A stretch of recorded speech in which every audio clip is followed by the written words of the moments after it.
Guvohlarsiz nikoh o'qitsa bo'ladimi? Ba'zi bir insonlar nikoh o'qitadi va ularni yaqinlari kelib murojaat qiladi, domla palonchini nikohini yoki bizning nikohimizni guvohlarsiz o'qib qo'yishdi, nikoh bo'ladimi deydi.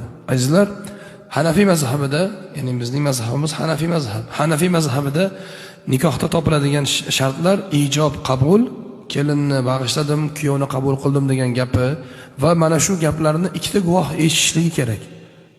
Ikkita erkak guvoh bo'la oladi yoki bir erkak, ikki ayol guvohlikka o'ta oladi. Guvohlar musulmon bo'lish kerak.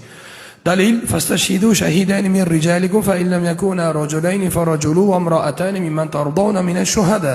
Alloh Baqara surasida aytadi, ikkita guvoh keltiring, ya'ni ikkita erkak guvoh keltiring. Ikkita erkak guvoh bo'lsa, bir erkak va ikki ayol guvohlikka nima o'tadi. Guvohlarsiz endi nikoh o'qitib qo'ysa, nikoh bo'lmaydi, Alloh saqlasin.